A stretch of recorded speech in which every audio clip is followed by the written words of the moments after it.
n'est-ce pas, pour dire il y a quelque chose qui doit être proche de vous que vous ne devez pas oublier. Ouais. Ça aussi, c'est une forme, n'est-ce pas, d'expression qui fait en sorte que l'homme marque par sa voix et sa présence, n'est-ce pas,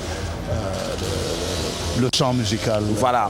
Alors, sortons un peu de la musique, honorable. La question vous est destinée. Aujourd'hui, on a véritablement, n'est-ce pas, l'une, je vais dire, des façades du Cameroun qui vient de s'écrouler. On sort de la Coupe du Monde parce que Télé Cabaret aussi a la vocation d'avoir des personnalités, de parler de la marche de la société. Votre avis véritablement sur qui s'est passé en Afrique du Sud? Mon avis, c'est que c'était une catastrophe. Et c'était même une honte pour le pays. Parce que le football a été quelque chose d'assez important. Je voudrais vous retracer un souvenir. C'est que j'ai eu beaucoup de mal en 1972, alors que j'étais en classe au cours moyen, à arracher une place lors des demi-finales entre le Cameroun et le Congo. Ouais. Alors, ce que j'ai fait, c'est que je suis allé, je n'avais pas d'argent, mais j'ai bénéficié de la bonté d'un policier qui m'a fait entrer au stade Amadou Ahidjo, moyennant bien sûr un petit coup de matraque quelque part, en disant bon, vas-y. Alors, je suis resté à la fin du match Cameroun-Congo pendant plus de 30 minutes à pleurer la défaite du Cameroun. Je ne veux pas dire qu'à ce moment-là, le Cameroun avait démérité. On avait de très grands joueurs. Je me rappelle de Tokoto, Jean-Pierre. Je me rappelle de Ndjeya. Je me rappelle. C'est-à-dire qu'il y avait de très bons joueurs. Et malheureusement, nous avons perdu. Et nous sommes passés, nous avons digéré cette époque. Et après, nous avons commencé à gagner les Coupes d'Afrique des Nations. Les Coupes de vainqueurs de Coupe avec Canon de Yaoundé, Tonnerre de Yaoundé, Union de Douala. Et puis, le football camerounais a commencé à prendre vraiment de l'envol et au niveau international. Au point où, dans les années 82, nous sommes qualifiés pour la Coupe du Monde. Et je dis, il est souvent très difficile d'atteindre les sommets. Mais il est encore plus difficile de se maintenir au sommet. Seulement, nous avons le devoir par rapport aux investissements et aux espoirs que la nation camerounaise a placés dans le football. Nous ne méritions pas cette déception que nous avons connue en Afrique du Sud. Et c'est là, en tant que député, je voudrais vous dire que je déplore l'orientation que la société a prise. Parce que ça, c'est un pan de ce que nous décrions dans l'orientation morale de notre société.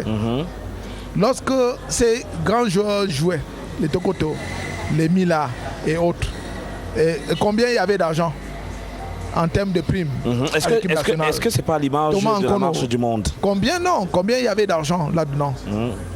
Je crois que les joueurs étaient prêts au sacrifice suprême parce qu'ils respectaient le drapeau national.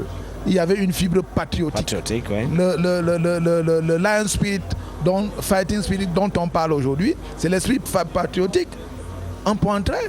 Mais alors, le business est venu envahir l'affaire.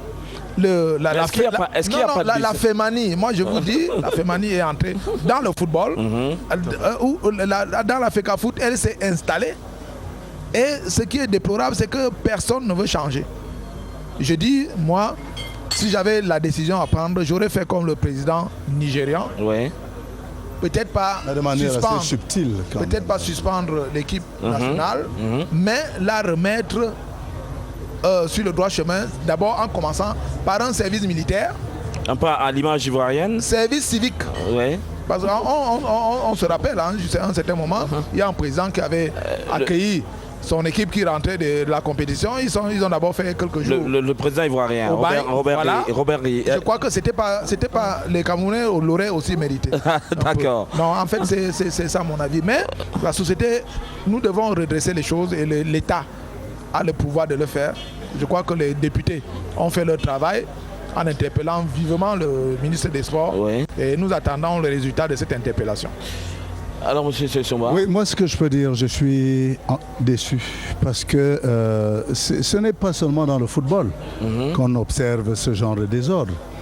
Mais comme là, on parle de la déception de la Oui, Suisse. je dis, en général, la société camerounaise, rien ne marche. Simplement parce que vous avez des gens qui sont, je ne sais pas si l'expression est la bonne, ils sont des copistes, ils copient. Dès que ça marche bien à un endroit, tout le monde se déverse à cet endroit pour devenir expert en la matière. Si on fait des callbox, tout le monde Mais va faire le pourquoi callbox. voulez-vous que des gens soient directeurs généraux dans leur société et déploient autant de...